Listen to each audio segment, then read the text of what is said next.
राजपूत समाज हैं वो क्या सोच समझकर भारत आदिवासी पार्टी का समर्थन करता है?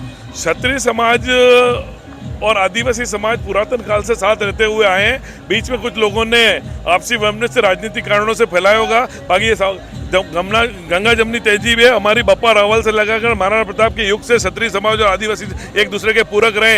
अलग परिस्थितियों में लड़ा गया, पर आज की तारीख में लोग यहाँ तीनों प्रत्याशियों को कंपैरिजन कर रहे हैं और उस कंपैरिजन में दोनों राष्ट्रीय पार्टियां हमसे पिछड़ गई है और निश्चित तौर पे यहाँ का मतदाता और युवा जागरूक हो गया और सर्व समाज का व्यक्ति मेरे साथ में ओबीसी के पाटीदार समाज के लोग भी हैं, अन्य ओबीसी के समाजों से भी हैं, एससी समाज, मुस्लिम समाज, सर्व समाज का समर्थन इनको मिल रहा है। तो निश्चित तौर पर एक ऐतिहासिक मैंडेट लेके भारत आदिवासी पार्टी अपनी बढ़ रही है और राजस्थान विधानसभा के अंदर 84 और सलूमर के बाद 5 विधायक के साथ तीसरी बड़ी पार्टी होने का झंडा एक बार पुनः लहराएगी। दोनों ही पार्टियों में भीतरघात हावी है और उनके अंतरकला और बीएपी के कार्यकर्ताओं में जो उत्साह वो निश्चित तौर पर विजय का कारण बनेगा। नमस्कार, मैं प्रवीण डोडियार और आप देखना शुरू कर चुके हैं भारत की आवाज़। दोस्तों, अभी आज हम हैं सलूमर विधानसभा में और सलूमर विधानसभा के कौन सा ब्लॉक ही है? ये सराड़ा ब्लॉक के अंदर है और सराड़ा ब्लॉक में यहाँ पर भारत आदिवासी पार्टी की उपचुनाव को लेकर सभा हुई थी जितेश कटारा के समर्थन में। और यहाँ पर तमाम जो लोग मेरे पीछे की ओर देख सकते हैं, ये सब तमाम लोग हैं जो कि इनके समर्थन में यहाँ पर आए हुए थे। और यहाँ पर हमारे साथ में दिग्विजय सिंह राजपूत है और ये इनके भाषण पहले आपने सुने होंगे हमारे चैनल पर। इनसे आज बातचीत करेंगे, क्या कुछ लग रहा है। पहले तो बहुत बहुत स्वागत है हमारे चैनल। धन्यवाद, आपका चैनल का स्वागत करते हैं। हमारी इस लड़ाई अंगड़ाई में आप हमारे जन जन तक पहुँचा रहे हैं, इसलिए आपका बहुत बहुत आभार। अभी यहाँ पर है जो भारत आदिवासी पार्टी है, किन मुद्दों को लेकर यहाँ पर जनता के बीच आ रही है? भारत आदिवासी पार्टी अपने जन्मदिनी मूल मुद्दे जो जंगल जमीन और संविधान के साथ ही सर्व समाज के उत्थान के लिए शिक्षा व्यवस्था और चिकित्सा की बात कर रही है और नई ऊर्जा के साथ यहाँ नौजवान लगे हुए हैं। तो निश्चित तौर पे सर्व समाज को साथ लेके जो भाई जितेश जी चल रहे हैं, तो उनका मुद्दा जो संवैधानिक परंपरा के बना रखने का है और ये जातिवाद और धर्म से ऊपर उठकर इस क्षेत्र के विकास के लिए है।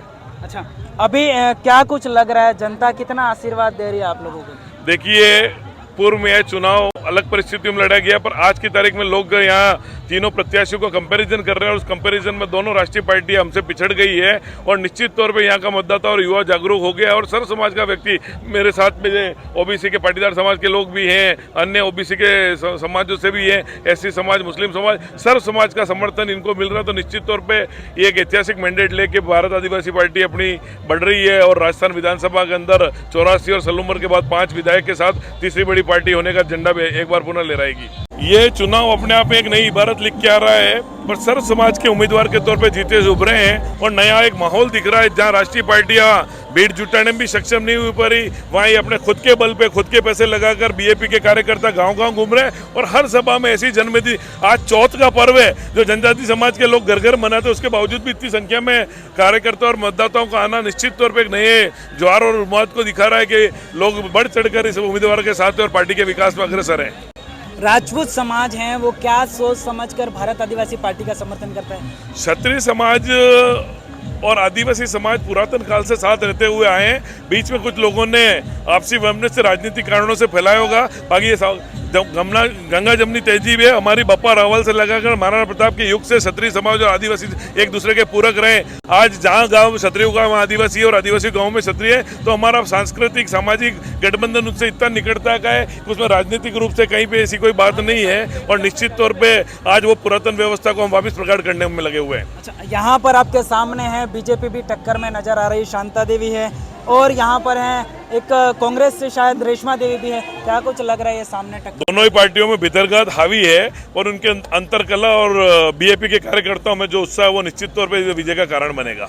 कौन सी पार्टी टक्कर में दिखाई दे रही है? आप क्षेत्र में जा रहे हैं यहाँ पर? नहीं, आप मेरे को बीएपी के कार्यकर्ता के नाते अगर मेरी बात में विश्वास नहीं करेंगे, पर मैं एक जनरल विश्लेषक के तौर पर भी यहाँ घुमा हूँ, पूर्व में भी और पार्टियों को देखा है। अभी जो उसमें हमारे निकटतम कोई पार्टी नहीं है और एक तरफा चुनाव हो चुका है और निश्चित तौर पर भाई जितेश एक शानदार मैंडेट लेके आएंगे। जिस प्रकार 84 और हमारा आसपुर में बहुत बड़ा डिफरेंस रहा था, उसी प्रकार यहाँ पे भी बहुत बड़ा हमारी टक्कर अभी शायद किसी से नहीं है। हम आने वाले दिनों में और इसको और कवर कर जाएंगे। अगर जितेश कटारा जीत जाते थे सलूम्बर में, क्या कुछ विकास होगा, विकास के मुद्दे पर देखा? सलूम्बर एक नया जिला और एक जुझारू विधायक की हमको जरूरत है और उस काम को जितेश कटारा सदन की मेज बजा के अधिकारियों से जागृत करके पूर्ण रूप से करेंगे। और जितेश कटारा के अंदर वो पोटेंशियल है, तभी हमारी जाजम व्यवस्था ने उनको एक उम्मीदवार के तौर पर चुना है और अन्य उम्मीदवार जो साथ में थे वो भी इनके लगे हुए हैं और आम जन ने इन्हें स्वीकार किया है। और सामान्य वर्ग, ओबीसी वर्ग, एससी वर्ग, मुस्लिम सभा, सभी तरफ से पहली बार ऐसा क्यों है कि बीएपी के किसी कार्यक्रम राजीव कुमार जी के बाद सभी ने मिलकर उनको वोट देना प्रारंभ किया है। बहुत बहुत धन्यवाद। ये तो हमारे साथ में दिग्विजय सिंह, जिन्होंने बताया कि पूरी तरीके से राजपूत समाज है वो भी इनको समर्थन करते नजर आ रहा है और बहुत सारे लोग हैं जो कि यहाँ पर इनकी सभा में उपस्थित हुए थे। कहाँ से आए थे भाई साहब? मैं खरबरपाल से आया हूँ। क्या कुछ लग रहा है अब की बार आपको यहाँ पर? अब की बार बीएपी का पलड़ा भारी है, टक्कर में कमल कांग्रेस नहीं है, इसलिए युवाओं में, बुजुर्गों में और सर्व समाज की उम्मीद है नए जिले में नया प्रत्याशी होना चाहिए। जुझारू जितेश कटारा एक युवा है, वो विधानसभा में यहाँ के क्षेत्र के विधानसभा में बात प्रमुखता से रख पाएंगे। अच्छा, आपको क्या कुछ लग रहा है? मेरे को ये लग रहा है सीधी बीएपी जाएगी जयपुर विधानसभा में। क्या लेके जाएगी? क्या हमारे जो मुद्दे हैं, सड़क का कोई भी काम हुआ नहीं, शिक्षा, हॉस्पिटल का बहुत सारा काम बाकी है हमारे। बीजेपी कांग्रेस ने क्या किया फिर? कुछ नहीं किया अभी तक, कोई काम नहीं हुआ है। आपके इलाके में कुछ काम नहीं हुआ? हमारे इलाका कोई काम नहीं हुआ अभी तक। आपको लगता है जितेश भाई करवा देंगे?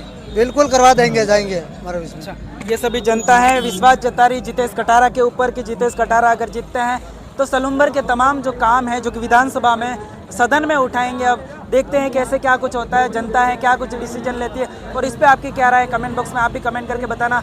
और हाँ, आपने हमारे चैनल को अभी तक सब्सक्राइब नहीं किया है, चैनल सब्सक्राइब करना ना भूलना। कैमरे के पीछे महिपाल, मैं प्रवीण डोडिया, देखते रहे भारत की आवाज़। नमस्कार।